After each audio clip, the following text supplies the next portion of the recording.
hermanos. Vamos a la carta de Tito.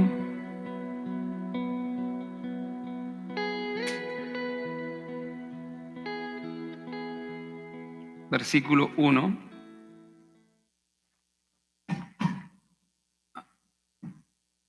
al versículo 7.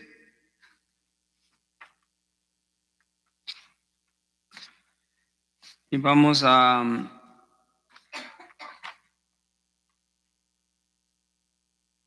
ver estos 7 versículos de la palabra del Señor,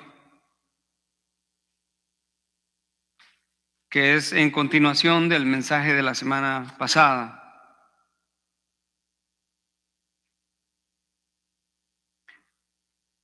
La primera palabra del versículo 1 es un imperativo, es un mandato de Pablo a Tito.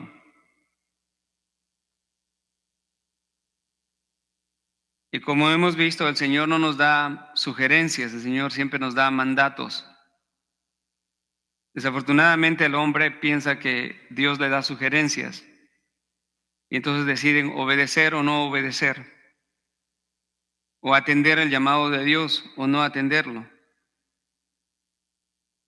Pero nosotros sabemos de que cuando el Señor nos da un mandato, no solamente busca nuestro bien, pero primordialmente busca glorificar su nombre entre nosotros. Y Pablo acá, haciendo ministerio y siendo el pastor y maestro de Tito, un pastor joven, lo instruye en cómo él debe de instituir pastores en las iglesias de Creta, y le pone el criterio para estos pastores. Y estos pastores deben de ser hombres que tienen un testimonio íntegro dentro del hogar, pero que también tienen un testimonio fuera del hogar, pero sobre todo que son hombres fieles a la palabra de Dios. Porque se puede tener los primeros dos, ¿no? Ser moralista en un sentido, que es bueno. Tener una integridad moral dentro del hogar y tener una integridad moral públicamente con los demás. Pero si no se tiene una integridad en cuanto a permanecer en la sana doctrina, es un fundamento muy débil, ¿sí me entiende?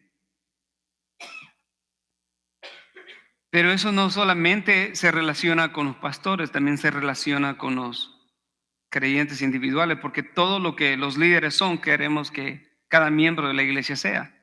O sea, no hay categorías de requerimientos para personas que tienen responsabilidades mayores dentro de la iglesia. El llamado a la santidad es a los pastores, pero también a los miembros, a los hombres, a las mujeres, a los jóvenes. Y entonces no podemos descuidar estas verdades. Pablo instruye a Tito a cómo deben de ser los líderes y la razón del por qué deben de ser de esta manera, de acuerdo a los requerimientos de Dios, porque la lucha es feroz. Estamos viviendo en tiempos difíciles, como ellos vivían en tiempos difíciles. Falsos maestros dentro de la iglesia con testimonios horribles. Faltos de amor, hombres que piensan hablar de Dios o pretenden hablar de Dios cuando en realidad están hablando por su propia cuenta, y peor aún, hay algunos que están hablando desde la perversión. El capítulo 2, Pablo instruye a Tito a permanecer en la sana doctrina. Sigue ese tema, ¿no? La sana doctrina. Porque como líder debe de ser ejemplar para los hombres, para las mujeres, para los jóvenes, para todos. para que en consecuencia todos los miembros de la iglesia sean ejemplos unos a otros y puedan adornar el evangelio con su testimonio y su conducta. ¿Por qué? Porque no podemos vivir en un mundo lleno de pecado y contradictorio a las verdades de la Biblia con un doble estándar o con una falta de convicción. Y para ponerlo mejor, es mejor decir sin una falta de transformación o con una evidencia de poca transformación. La base de la conducta cristiana es la escritura. La base del requerimiento de los líderes dentro de la iglesia es la escritura. La base de nuestro testimonio en el mundo es la escritura. No estamos llamados a complacer al mundo ni imitar al mundo, sino a ser diferentes por nuestra nueva naturaleza. En esencia, los versículos que vamos a ver nos hablan acerca de la conducta de los cristianos por su nueva naturaleza. Y siempre es el libro de Dios que resalta. La escritura, el fundamento. Si excluimos la Biblia, no tenemos nada. ¿Se recuerda? La semana pasada el pastor no tiene autoridad fuera de la Biblia. La única autoridad que tiene el pastor es la que la Biblia le da y nada más. Entonces, no se trata de ser un buen hombre o una buena mujer. Se trata de ser un hombre y una mujer bíblicos. Nuestra moralidad y nuestra bondad y nuestra integridad, en cierto sentido moral en la familia o en el trato a los demás, no es suficiente. No es suficiente porque tenemos pecado. Sabemos que no solamente tenemos pecado, todavía mora en nosotros, pero también están los ataques de Satanás que anda como león rugiente, viendo a quien devorar. Entonces aquí vamos a leer el texto. Tito 3, 1 al 7. Empieza con ese imperativo. No es una sugerencia, no es un buen deseo, sino es un mandato. Dice, recuérdales que estén sujetos a los gobernantes, a las autoridades, que sean obedientes, que estén preparados para toda buena obra, que no injurien a nadie, que no sean contenciosos, sino amables, mostrando toda consideración para con los hombres. Y aquí Pablo entra y da su ejemplo y da el testimonio de su vida. Y dice, porque nosotros, Pablo está diciendo esto, nosotros también en otro tiempo éramos necios, desobedientes, extraviados, esclavos de los deleites y placeres diversos, viviendo en malicia y envidia, aborrecibles. O sea, no era agradable. Pablo era aborrecible. Dice, éramos aborrecibles. ¿Y qué? Y odiándonos unos a otros. Pero cuando se manifestó la bondad de Dios, nuestro Salvador, y su amor hacia la humanidad, Él nos salvó no por obras de justicia para que nosotros hubiéramos hecho, sino conforme a su misericordia por medio del lavamiento de la regeneración en la renovación por el Espíritu Santo, que Él derramó sobre nosotros abundantemente, no escasamente, abundantemente, podemos decir totalmente, plenamente, por medio de Jesucristo nuestro Salvador. ¿Con qué? Con un propósito, con una visión. No para que la gente siga viviendo de la misma manera en la que fue encontrada antes de Cristo, sino el versículo 7 dice, ¿para qué? Para que justificados por su gracia fuésemos hechos herederos según la esperanza de vida eterna. Gloria a Dios por su palabra.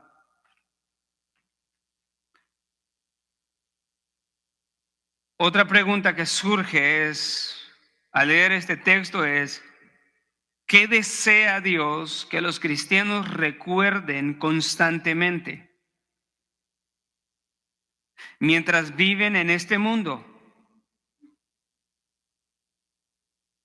Si somos honestos, nosotros necesitamos ser recordados constantemente de la palabra de Dios, de todas las cosas. Somos propensos a olvidar nuestra nueva naturaleza. Somos propensos a olvidar la conducta de la nueva naturaleza. Y todo eso sucede porque somos propensos a olvidar lo que Cristo ha logrado por nosotros en la cruz del Calvario. Pero Dios, siendo sabio, como Él es, y nadie como Él, nos insta siempre a recordar. En este texto, Dios manda a los cristianos a que recuerden cómo deben de vivir en este mundo. No es nuevo para Tito y los creyentes de la iglesia en Creta. Dios manda que los cristianos recuerden de dónde los ha rescatado. Y también Dios manda que los cristianos recuerden la renovación que Cristo ha logrado, ha hecho posible en su vida por gracia. Entonces nuestro texto nos muestra 3 cosas que Dios quiere que el cristiano siempre recuerde. Número 1, recordar la conducta que caracteriza a los cristianos en este mundo. Número 2, recordar la rebeldía a la que antes estaban sujetos los cristianos. Número 3, recordar la renovación segura, poderosa, que Cristo ha hecho posible en su vida. Gloria a Dios por eso. Segunda de Timoteo 2:14, ahí también Pablo a Timoteo le dice, recuérdales esto, encargándoles solemnemente en la presencia de Dios que no contiendan sobre palabras, lo cual no aprovecha para nada.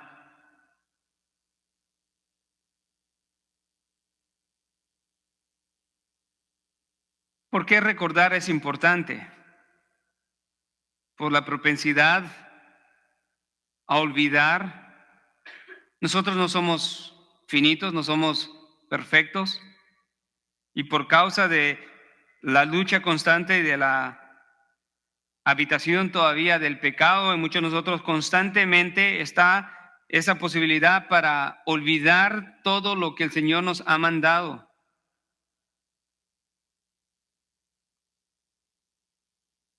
Se nos olvida que el Señor tiene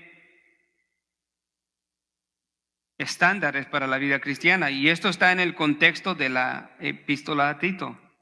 ¿Cómo deben de ser los pastores? ¿Cómo deben de ser los hombres en la iglesia? ¿Cómo deben de ser las mujeres en la iglesia? ¿Cómo deben de ser los jóvenes dentro de la iglesia? ¿Cómo deben de ser todos aquellos que forman parte del cuerpo de Cristo, y siempre lo que está en mente es la integridad del evangelio. Siempre. No solamente que piensen, wow, qué hermano, qué conducta tan intachable. Eso es bueno, claro que sí, pero a lo que eso lleva es de que cada uno de nosotros, amados hermanos, como cristianos, somos como flechas en nuestra vida que siempre está direccionando a la gente al evangelio, a Cristo. Siempre. Y en un momento pueden surgir excusas, ¿no? Pero miren el versículo 1, si usted lo puede ver conmigo. Aquí Pablo le dice a Tito, recuérdales. ¿Qué le recuerda? Le recuerda 6 cosas. En primer lugar, recuérdales, recuérdales, número 1, que estén sujetos a los gobernantes y a las autoridades. Como dijimos la semana pasada, eso tiene que ver con el testimonio afuera. Número 2, que sean obedientes. Número 3, que estén preparados para toda buena obra. Número 4, que no injurien a nadie, que no hablen mal de nadie, que no digan chismes de nadie, que no hablen mal de nadie, aún si están fuera del cuerpo de Cristo.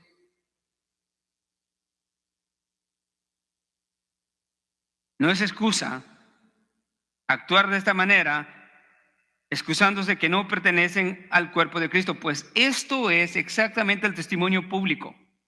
Estos requerimientos, los requerimientos para la iglesia ya no los dio en el capítulo 2.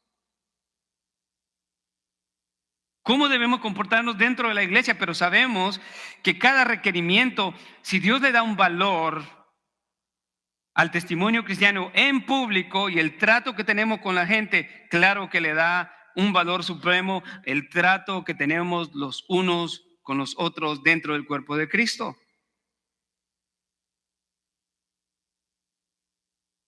Que no sean contenciosos, la palabra contencioso, combativo, retante. No te dan el café como lo deseas y ¡boom! Imagínate el cuadro, muy práctico. Le respondes a una persona de una manera no adecuada, no con humildad ni mansedumbre, con quizás hasta groseramente, sería triste, porque no te sirvió el café o la comida o el steak, no se los dio como lo querían, o no hizo algo que no te pareció muy bien, pero a la esquina o a la vuelta de la esquina te encuentra evangelizando.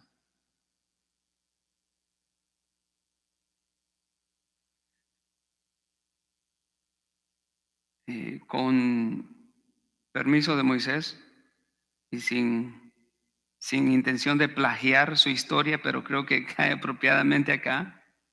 Él me comentaba una vez en San Antonio, fuimos a una conferencia y luego él estaba preparándose ahí en el desayunador unos waffles y todo, y llega una persona y le dice, me prepara 2, por favor, y Moisés volteó a ver así y por un momento lo miró y dijo, bueno, sí, se los hago, sí, claro que sí, amablemente se los preparó y el Señor le puso. El Señor había pensado que él era trabajador del hotel. Y Moisés se los sirvió y dijo, no, está muy bien, el Señor los aceptó. Al rato Moisés me cuenta, estábamos en la conferencia y el Señor era un hermano en Cristo y estaba adorando al Señor, y Moisés me dijo, wow, nunca me hubiera imaginado eso. Y me dice él, imagínate si hubiera respondido de una manera diciéndole, no, ¿yo quién soy? Usted hágaselo, ¿no? No le mostró nada, pero se da cuenta. Pero esto se trata, aplicándolo en esta historia, no se trata de hacer cosas falsamente, hipócritamente, sino hacerlas genuinamente, como Él las hizo. Si él no hubiera actuado íntegramente en ese momento, que es un testimonio práctico de lo que nos sucede, y después hubiera estado ahí a la par con él diciendo, Señor, te adoro y te glorifico, cuando en momentos quizás le hubiera dicho algo mal. No sucedió eso, ¿no? Esto es tremendo. Una vez iba manejando también y de repente me llevo a una esquina, una intersección en donde hay 4 altos. Y yo llegó otro al mismo tiempo y me empieza a pitar. ¡Pah! Ta, ta, ta, ta, va a pitarme, ¿no? Y me hacía la mano así. Y de repente me acerco un poco más y cuando abre la ventana, ¡ah! Perdón, hermano Eduardo, no sabía que era usted. Hermano, eso es vergonzoso. O sea que está bien tratar con respeto a un hermano en Cristo, pero si no es, entonces no hay problema. Eso muestra debilidad y deficiencia en la actitud del cristiano y que todavía no ha comprendido realmente lo que significa vivir en Cristo y su nueva naturaleza. A Dios le importa esto. Por eso es que Él manda a sujetarnos a las autoridades. Las autoridades son puestas por Dios. Romanos 13, 1 al 5. No hay autoridad puesta en este mundo, sino ha sido puesta por Dios. Y claro, dijimos, esa autoridad que tienen los gobiernos o las autoridades locales tienen un límite hasta donde no nos empujan a violar la palabra de Dios. Pero los hijos deben de ser que obedientes, los cristianos en el mundo deben de ser hombres que dan testimonio de obediencia sobre todas las personas. Todo esto o es de ayuda o es de tropiezo para el evangelio. Que estén preparados para toda buena obra, para ser amables, para ser amorosos, para mostrar amabilidad, hospitalidad, sinceridad, para mostrar que lo que dicen con su boca es congruente con lo que hacen. La gran contradicción de los cristianos hoy en día es de que proclaman grandes cosas, pero sus actitudes están por el suelo.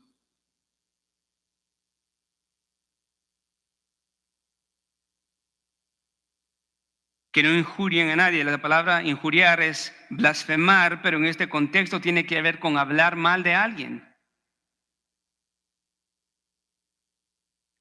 El cristiano no debe de pensar que tiene libertad de decir, bueno, como este es un impío, yo voy a despedazarlo y lo voy a decir verdaderamente quién es él. No, hemos aprendido que el difamar, el calumniar a alguien, no solamente tiene con aquellos aspectos de decir cosas que son falsas de alguien, sino en ocasiones van a ser cosas que son ciertas de una persona, que quizás no tiene la mejor actitud y que nos ha fallado. Pero aún en esos casos no nos da la libertad de hablar mal de él y empezar a dividir y llevar nuestra debilidad y el poco entendimiento de la palabra de Dios y impartir el pecado en otra persona y empezar a diseminar eso. Sea cuando son cosas falsas o aun cuando son ciertas. ¿Por qué? Porque lo que el cristiano quiere es mantener la integridad de la gloria del evangelio. Quiere mantener la integridad de la iglesia.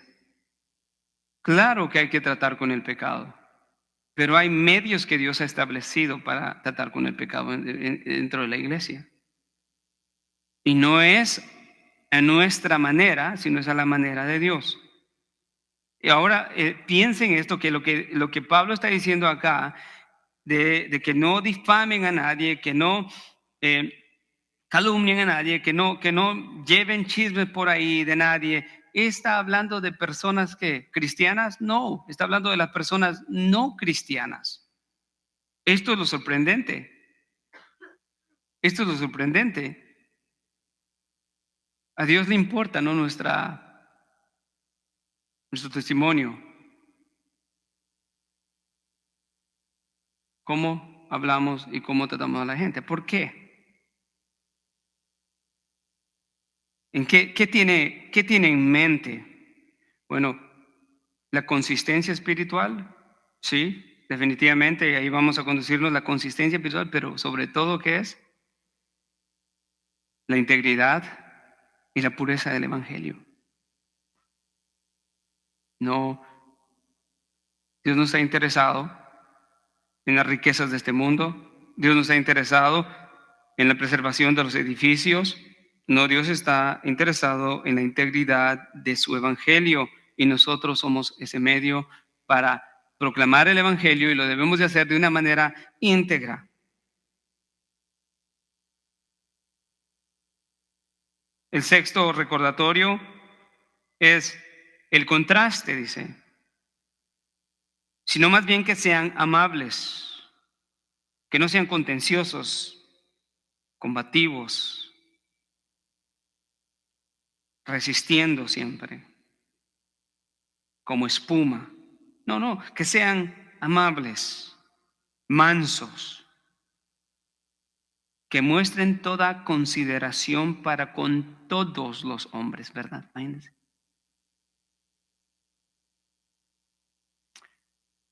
No solamente con los cristianos, no solamente con aquellos que me caen bien, ¿verdad? Con todos los hombres.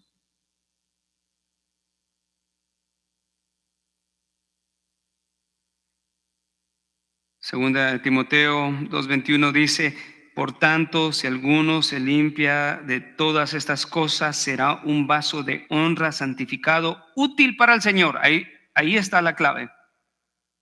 Que si alguien se limpia de todas esas cosas que se nos olvidan por causa del pecado,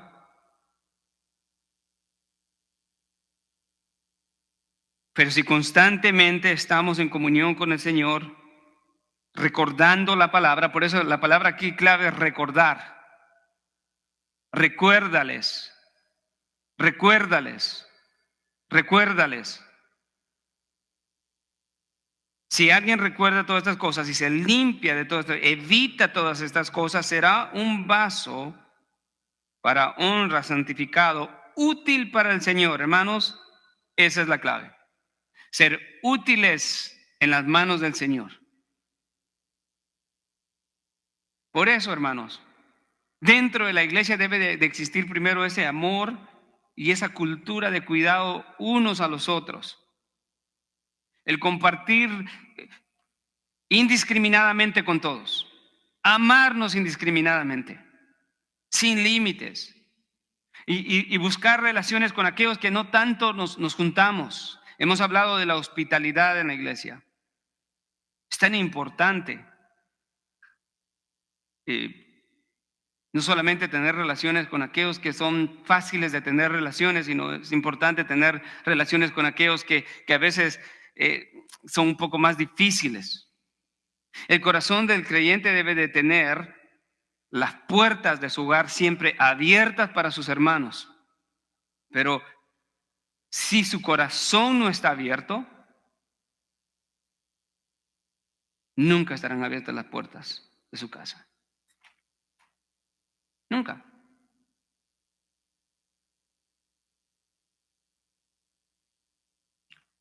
Siempre debemos de ser amables, considerados. Esto no lo podemos separar, ¿no? Esto tiene un mandato directo de nuestra actitud y conducta para con el mundo, pero por razones obvias del contexto, no solamente de Tito, pero Mateo, hemos visto mucho esto, Mateo 17, 18.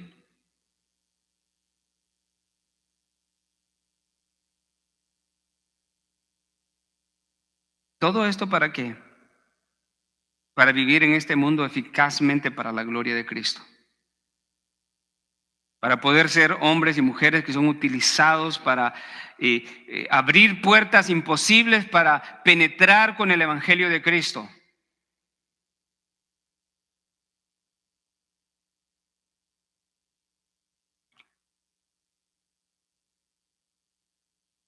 La Biblia nos enseña que el viejo hombre fue crucificado con Cristo.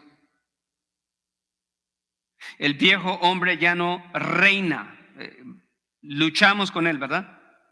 Pero no reina. Y surge, de vez en cuando surge. Y como que está teniendo ventaja, pero no es siempre en los cristianos.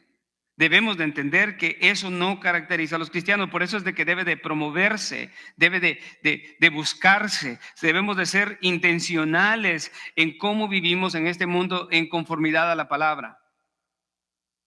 ¿Y dónde empieza todo, amado hermano? ¿Dónde empieza todo? En el corazón. Internamente, en lo oculto, en mi vida, en lo más íntimo. Si yo no vivo en integridad delante de Dios, será imposible que viva en integridad delante de Él públicamente. ¿Y cuál es la solución para vivir en integridad delante de Dios, tanto en público como íntimamente? Es tener una comunión con Él a través de su palabra y a través de la Escritura, tomando en cuenta todo lo que Él nos ha dado. No va a ser a través de mi moralidad, no va a ser a través de la bondad, no. Va a ser a través de un constante recordatorio de lo que Dios nos dice en su palabra. Recuérdales, Tito, recuérdales.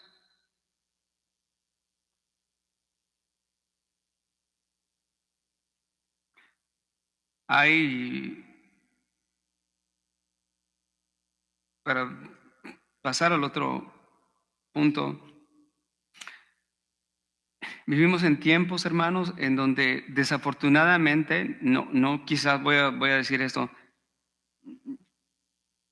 desafortunadamente por causa de el pecado y verdaderamente de la agenda satánica para distorsionar el evangelio, que hoy hay mucha gente dentro de la iglesia teniendo versiones de un cristianismo que no es el cristianismo bíblico.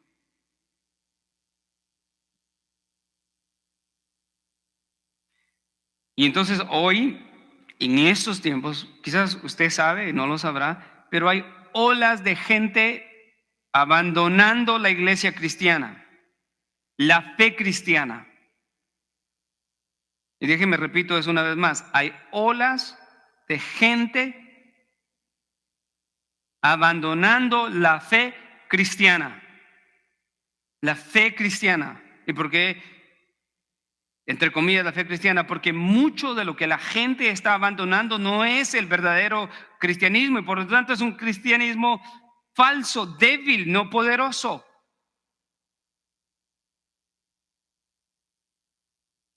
Pero aquellos que han sido renovados, como nos habla el versículo 4 y 5 de lo que vamos a ver, no han sido falsamente renovados o no han sido medio salvados, sino han sido completamente salvos por la gracia de Dios, poderosamente. Hemos aprendido que el sacrificio de Cristo es poderoso y absoluto. Es la sangre del Hijo de Dios que fue derramada en la cruz del Calvario. Y la obra regeneradora del Espíritu de Dios es poderosa.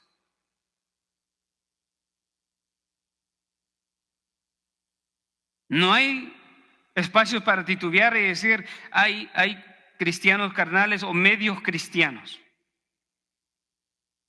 No. En algunas ideas pueden existir esas cosas, ¿no? Es contemplar esas ideas. Pero si vemos a la luz de la Escritura no es posible. Y por eso es que estamos hablando de lo hermoso que es, sí, todavía mora el pecado y nos da una como amnesia espiritual y empezamos a olvidar los mandamientos de Dios y Dios aparece. Recuérdales. Pastores, recuérdenles. Padres, recuérdenles a sus hijos. Hermanos, recuérdale a tu hermano. Recuérdale cómo debe de vivir. Y algo que Pablo no está hablando de esto de una manera teórica, Porque Pablo ha sido no solamente testigo en la carne, en experiencia, pero Pablo está diciendo esto es posible. ¿Por qué? Porque antes yo estaba ahí. Yo vivía así. O sea, esto no es un deseo, sino es una posibilidad. Es una realidad. Es una posibilidad para el que lo desea, pero es una realidad para aquel que ha llegado a recibir la gracia salvadora de Cristo. Vea lo que dice Pablo en este punto de recordar en dónde estaba antes. Pablo no está haciendo esto para gloriarse de sus pecados. Pablo no está haciendo esto para mofarse y decir, es que viera que yo era esto, me gozaba, así hasta con una sonrisa en la cara, ¿no? Y todavía deleitándose en los pecados inmorales. No, él no está haciendo eso. Pero creo que es interesante, importante recordar de dónde Dios nos rescató. Y eso no solamente trae un claro contraste de que si nos rescató, ya no estamos en donde estábamos, ya no somos lo que éramos, ahora somos cristianos con una nueva naturaleza, salvos por gracia. Como Colosenses 3, 1, 2, 3 y 4 hablan de que el cristiano puede vivir con la mente puesta en Cristo y en las cosas de Cristo por su nueva naturaleza en Cristo Jesús. Versículo 3 dice, porque nosotros también en otro tiempo éramos necios. Un claro contraste, ¿no? Vivir de la manera en que nos describe el versículo 1 y 2 es vivir de una manera que necia. Efesios dice, por tanto, no seáis necios, sino sabios, aprovechando bien el tiempo, porque los días son ¿qué? Malos. Hermanos, no hay tiempo que desperdiciar. No hay tiempo para caminar en necedad. No, ese ya no es el lugar de los cristianos.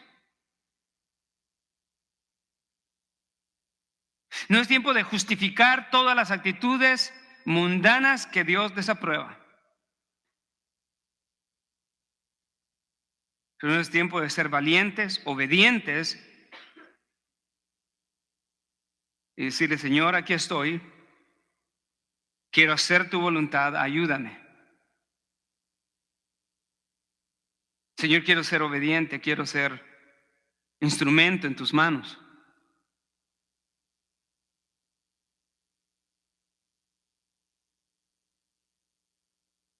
Antes, en otro tiempo, ¿de qué nos habla?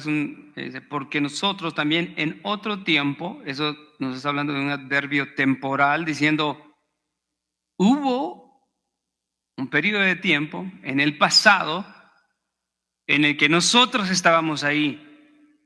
¿Cuál es la implicación de eso? Que ya no estamos ahí. Esa es la realidad, que el cristiano ya no está ahí.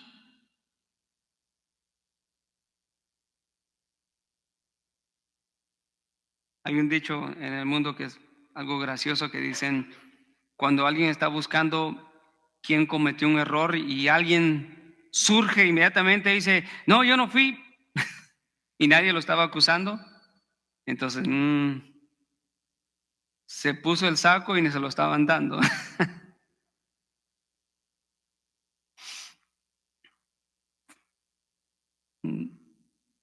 No, los cristianos no pueden ponerse el saco de la vida pasada. Efesios mismo nos llama a dejar las vestiduras del viejo hombre y a revestirnos con las vestiduras nuevas de Cristo.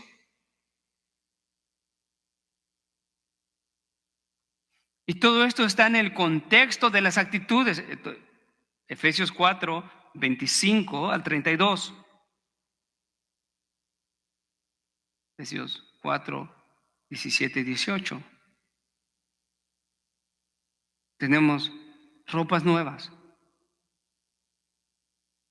para vivir, hermano.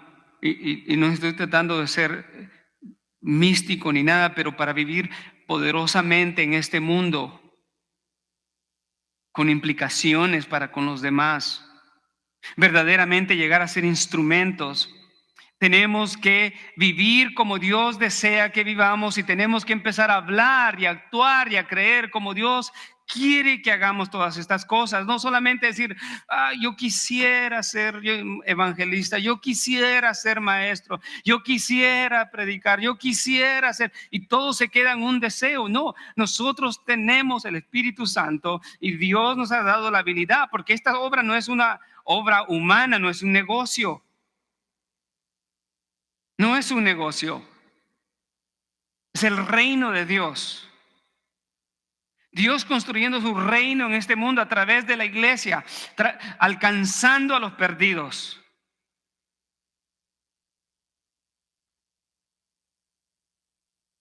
Hacer lo contrario es como pensar que un dueño de una de las compañías billonarias de nuestros días emplee a 100 hombres para que estén sentados viviendo en mediocridad, haciendo nada. Es ilógico. Pues Dios no nos llamó con este llamamiento supremo a la salvación para ser inconsistentes en nuestra vida, sino para ser consecuentes en este mundo. Efesios 4:1, ¿cómo dice?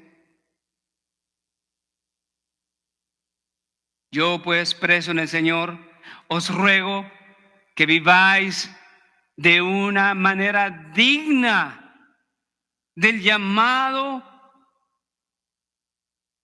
de vuestra vocación.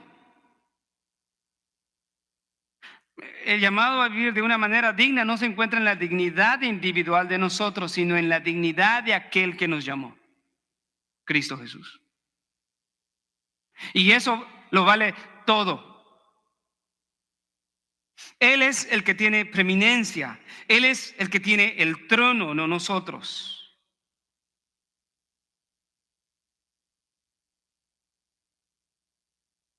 Y Pablo habla desde esa realidad. Antes éramos necios, antes éramos desobedientes, extraviados, esclavos de ¿qué? De los deleites, de los placeres inmorales diversos, viviendo en malicia y envidia, aborrecibles, o sea, nadie los soportaba ni los quería, aborreciéndolos, odiándonos unos a otros. Eso éramos. Lo precioso acá es el tiempo pasado que habla de la realidad que esto es foráneo en la vida del creyente. Éramos en otro tiempo.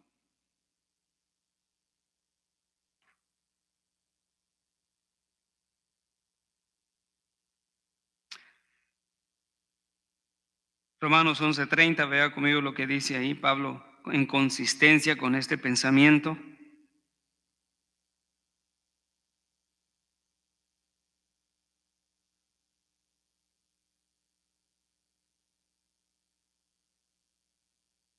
Porque así como vosotros en otro tiempo fuisteis desobedientes a Dios, una vez más esa idea del pasado, porque así como vosotros fuisteis desobedientes a Dios, pero ahora se os ha mostrado misericordia por razón de la desobediencia de ellos, hablando del pueblo de Israel.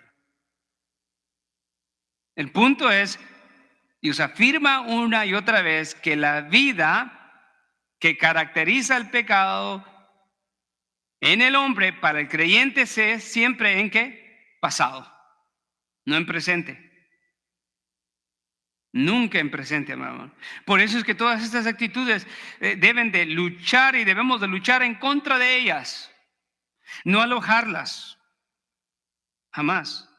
Alojarlas en el corazón y contemplarlas y de alguna manera justificarlas porque quien quiera que sea el objeto se lo merece.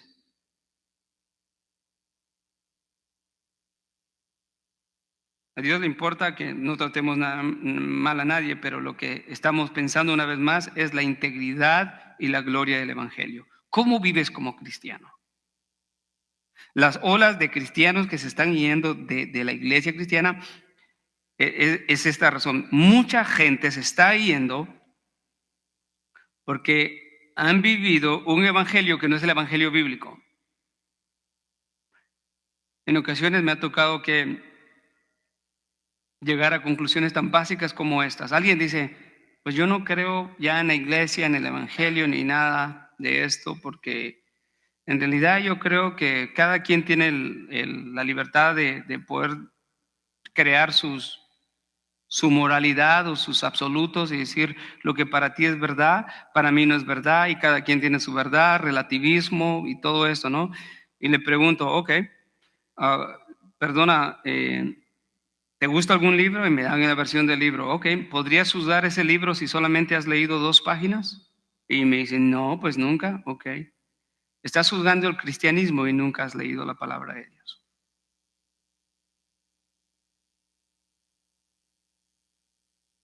Estás juzgando, estás tomando decisiones para la eternidad y nunca has leído la palabra de Dios, no has sido consistente en la iglesia para aprender.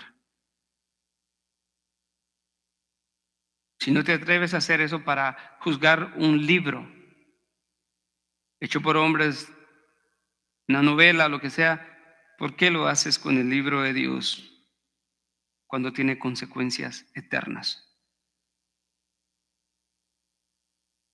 Es ilógico, ¿no? Irracional. Pero ¿por qué surge eso? Por el pecado. Y eso lo que produce, bueno, aquí hay una diversidad de implicaciones, pero no las puedo dar todas, pero es gente dentro de la iglesia viviendo de una manera pecaminosa, pensando que son cristianos, y cristianos verdaderos que no tienen cuidado, que no se enfocan en salvar y enseñar a estas personas correctamente acerca de la fe cristiana, del Evangelio. Esta batalla de poder salvar a alguien con el Evangelio no es una obra de Dios, pero desde nuestra perspectiva debemos de hacerlo como que dependiera a nosotros y hacer lo imposible para que escuchen, aunque haya rechazo, aunque haya, no sé, luchas, incredulidad y cosas imposibles, montañas de desafíos. Simple y sencillamente tenemos que recordar esto. El Señor nos ha llamado a hacerlo. Y entonces en ese proceso, que ya es difícil en sí proclamar el Evangelio, lo menos que tengo que hacer es añadir el ingrediente del pecado, del chisme, del ser contencioso, de ser insubordinado a las autoridades de los gobiernos locales y tener un mal testimonio. No funciona. Dios no va a usar a nadie así. Si la lucha ya es difícil, entonces lo que tenemos que hacer es, y eso nos toca a nosotros. Vivir de una manera íntegra delante de Dios nos toca a nosotros. Dios no va a vivir la santidad por nosotros, ¿sí? No, Dios no va a creer por nosotros. Dios no va a ser obediente por nosotros. Nosotros necesitamos ser obedientes. Colosenses 3:7 dice, y en ellos anduvisteis en otro tiempo cuando vivíais en esas cosas. ¿Qué es lo que hizo Pablo acá? Recordarle y decirle, mira, ahí estábamos. Ahí estaba yo, Pablo. Pablo, ¿tú estabas ahí? Sí. De hecho, él dice, el primero de los pecadores. ¿Quiere leerlo conmigo? Vamos a 1 de Timoteo.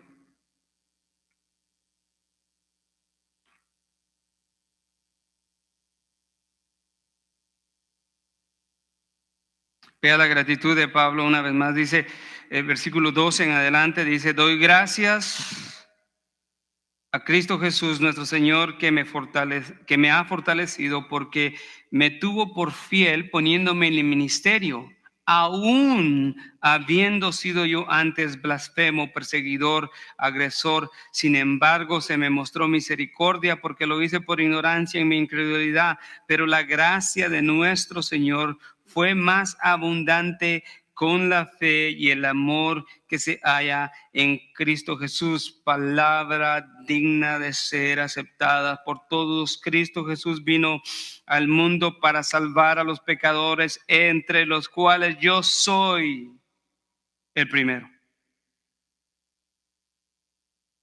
Él no quiso tomar el lugar de Adán. No. Tampoco quiso tomar y decir, yo he pecado antes que todos los que han existido antes de mí y de los que van a existir después de mí. Lo que él se está refiriendo aquí, hermanos, es este punto, que él fue el primero de todos en este sentido, en que él persiguió a Cristo. ¿Persiguió a Cristo? ¿A través de qué? Perseguir a la iglesia. Saulo, ¿por qué me persigues?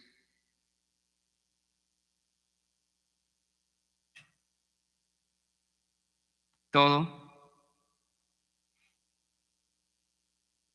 Pablo sabe muy bien que la realidad de la salvación es poderosa y que para el creyente solamente se habla en pasado. El creyente no puede estar hundido en el lodo del pecado.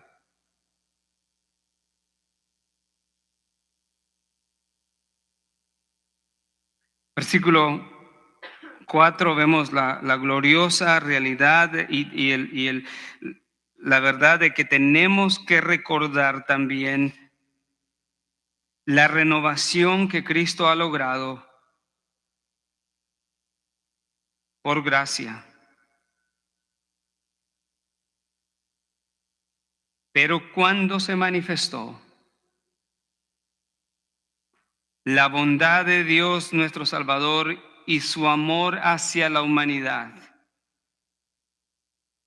Él nos salvó no por obras de justicia que hubiésemos hecho. Vea lo que leímos en Primera de Timoteo. Pablo dice, doy gracias al Señor porque Él me tuvo por fiel poniéndome en el ministerio cuando Él había sido todo lo contrario.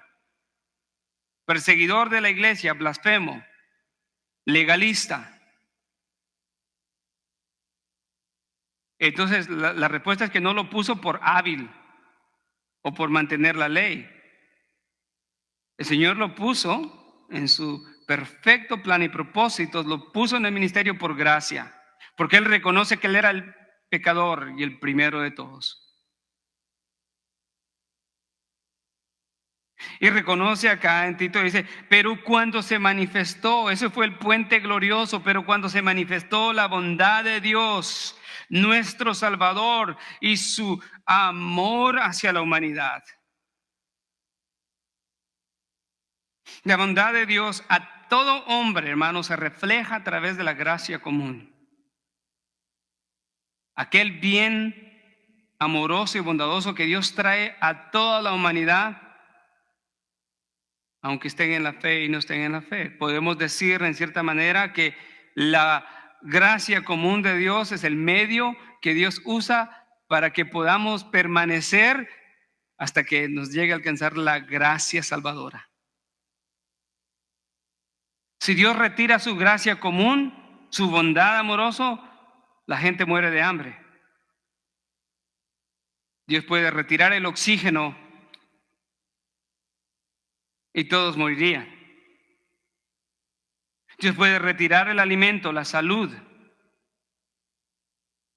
y todos morirían. Mas, sin embargo, la bondad de Dios, nos dice Mateo, que la bondad de Dios está disponible para justos e injustos todos los días. Pero acá se está refiriendo a que hubo una manifestación de la bondad especial. No solamente esa bondad para mantenernos alimentados y vivos y respirando, sino es una bondad suprema y divina a través de Cristo Jesús.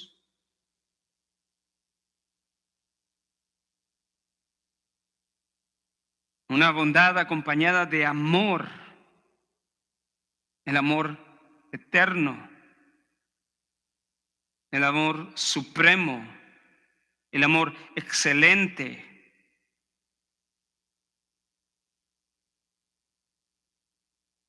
Hacia la humanidad. Este texto es triste porque no toda la humanidad recibe ese amor.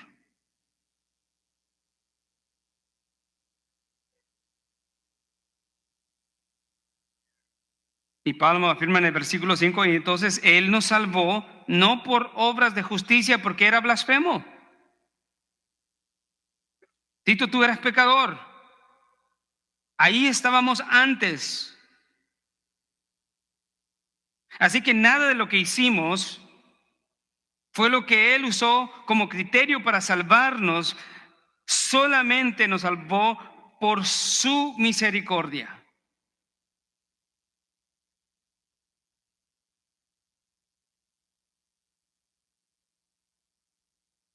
Que esa palabra misericordia aquí está en el contexto, está en un lugar perfecto. ¿Por qué? A veces se usa gracia y a veces misericordia. ¿Por qué? Porque lo que está escribiendo aquí en el versículo 1, 2 y 3 son pecados. Y si hay algo que el hombre no merecía, era salvación, sino juicio. Y sin embargo, Dios le dio misericordia, se compadeció del hombre. Y la imagen aquí que Pablo está tratando de impartir a la mente de los creyentes y de Tito es de que lo único que merecían era juicio, pero Dios tuvo misericordia, compasión. Y si pudiéramos ponerle una imagen, Dios estaba listo para derramar su ira y destruir a la humanidad pecaminosa, y sin embargo se retuvo y no le dio el juicio que el hombre merecía. Eso es misericordia. Eso, gracia, ¿qué es? Gracia es habernos dado algo que no merecíamos. Por eso es que esto cabe excelentemente en el contexto. No fue por nada de que hubiéramos hecho. No, fue conforme, en congruencia a su misericordia. Y luego hizo esto, dice, y lo hizo ¿de qué manera? Nos dice el versículo 5 en la segunda parte, lo hizo por medio del lavamiento, de la regeneración y la renovación por el Espíritu. Una obra divina, la regeneración. Dios le dio vida a muertos.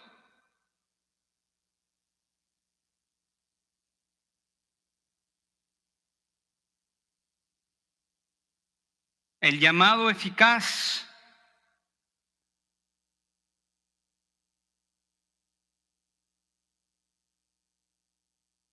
Que hombres más estériles que las piedras respondan a Dios. Hombres estériles para todo, para toda cosa buena, para toda buena obra.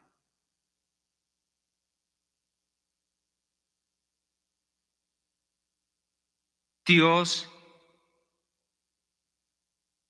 amoroso se manifestó en bondad, misericordia, no conforme a lo que habíamos hecho, sino conforme a su misericordia, dándonos vida.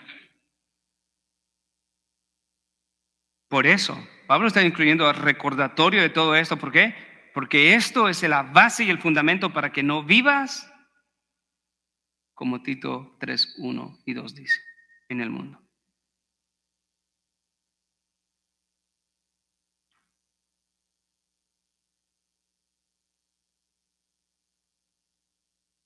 El lavamiento de la regeneración y la renovación no se debe de entender como tres cosas diferentes, sino sencillamente está hablando de la regeneración de los creyentes.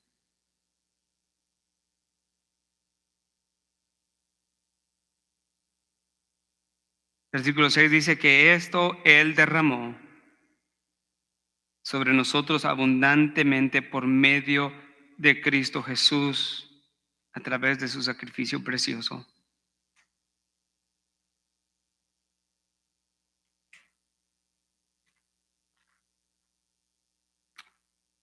La pregunta es, ¿qué tanto valoramos esto como creyentes? La obra imposible humanamente hablando, pero posible divinamente hablando, se ha hecho realidad para los creyentes. ¿Cómo la valoramos? ¿Cómo la valoras, hermano? ¿Cómo la valoras, hermana? ¿Cómo vives? Ante tal obra, ¿sería justo justificar rencores con los demás? Ante tal obra de transformación poderosa, ¿sería justo o sería correcto todavía vivir en el pecado? ¿Sería justo todavía justificar un sinfín de actitudes en vez de ver la gloriosa salvación y renovación que Dios nos ha dado en su Hijo amado Jesucristo? Recuerda que eso tuvo un precio. El derramamiento de esta bendición sobre la vida de todos los creyentes abundantemente, no en porción limitada, significó el derramamiento de la sangre de Cristo en la cruz del Calvario.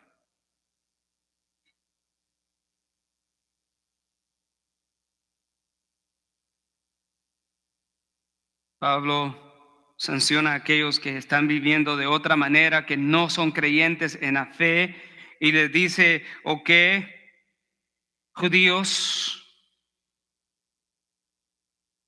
en Roma, o posiblemente a cristianos que estaban viviendo de una manera indigna, les dice en Romanos 2:4, o tienes en poco las riquezas de su bondad, tolerancia y paciencia, ignorando que la bondad de Dios te guía al arrepentimiento.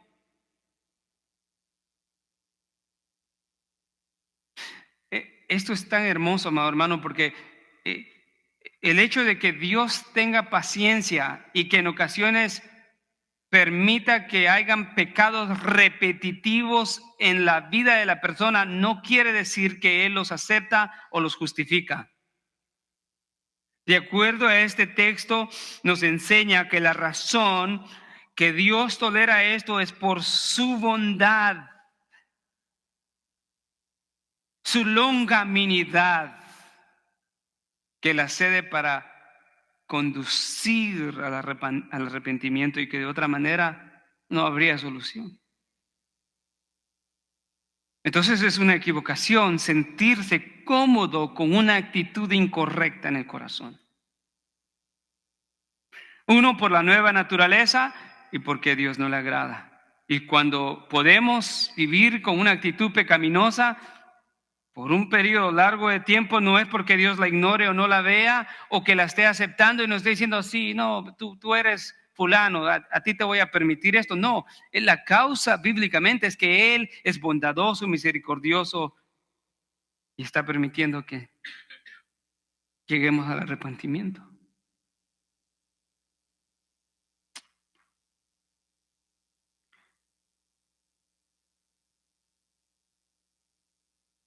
¿Por qué? Porque Él es un Dios amoroso. Efesios 2:7 dice, pero Dios, que es rico en misericordia por causa del gran amor con que nos amó, aun cuando estábamos muertos en nuestros delitos, nos dio vida juntamente con Cristo.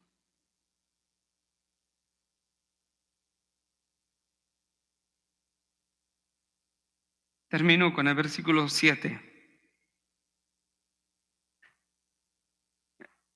Versículo 7 empieza con esta conjunción o de propósito. Para. Él derramó abundantemente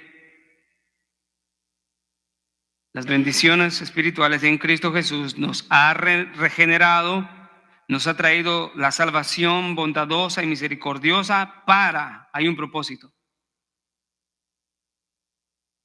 para que justificados. Cuando oímos justificación, ¿qué oímos? La declaración legal de Dios de declarar inocentes a los culpables.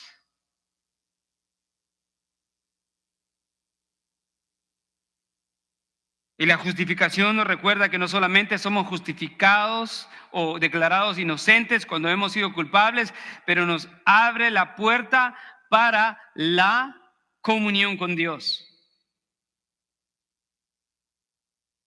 La justificación no solamente ser perdonado.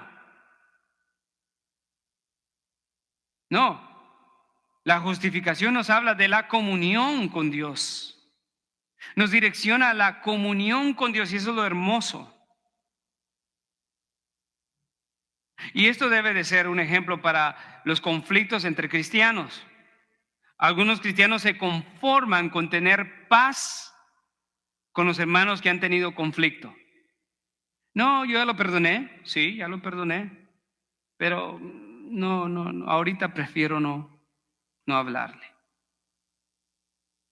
No, a mí ya se me olvidó, yo ya lo perdoné, no tengo ningún problema, pero comer con él no. Wow. El verdadero perdón no solamente logra la paz, pero restaura la comunión. Dios no solamente nos perdonó.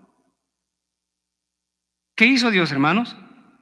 Dios nos perdonó y nos unió a su familia. Nos llama hijos. No solamente perdonó nuestros pecados, nuestras blasfemias, inmoralidades, sino que Él abrió la puerta de la comunión con Él y nos dijo, adelante. Por eso es equivocado decir, bueno, ya perdoné al hermano. Eso es una frase común para decir, todavía tengo contienda con él. No. La imitación a Cristo es restaurar, perdonar, hacer la paz, nos lleva a la reconciliación completa. ¿Qué es reconciliación? Comunión. Eso es lo que Pablo está diciendo aquí, para que justificados por su gracia, vea, fuésemos hechos herederos según la esperanza de la vida eterna. Ahora no solamente fuimos justificados, perdonados, fuimos restaurados, pero ahora somos recipientes de esa esperanza gloriosa en Cristo Jesús de la glorificación. Y no hay nada que lo impida que lleguemos ahí. Romanos 8, ¿no? ¿Y quién nos separará del amor de Cristo? En conclusión, ¿por qué a Dios le importa que los cristianos recuerden? ¿Por qué la conducta de los cristianos por su nueva naturaleza es posible? Por lo que Él ha hecho, escrito en los versículos 4 al 7, Él ha hecho una obra poderosa. Nuestra consistencia en la fe nos habla de recordar y de vivir íntegramente dentro de la iglesia, fuera de la iglesia, recordando de dónde nos sacó Dios. No somos mejores que nadie, somos viles pecadores perdonados por gracia, pero sobre todo tener en mente ese sacrificio precioso de lo que Él hizo, que nos trajo una comunión verdadera y que nos habla de una consistencia espiritual para la cual estamos habilitados. Gracias, amado Señor, por tu palabra. Gracias por hablarnos, exhortarnos, Señor. Y hacernos ver que si hemos de ser una iglesia poderosa, una iglesia instrumental, tenemos que ser una iglesia transformada completamente, que siempre recuerda tus directrices en cuanto a cómo vivir en este mundo, dentro de la iglesia y fuera de la iglesia, humillándonos siempre, recordando que no merecíamos otra cosa sino el juicio. Pero en esperanza, recordando que todo es posible porque tú nos has salvado. Tu bondad amorosa se ha manifestado verdaderamente en nosotros.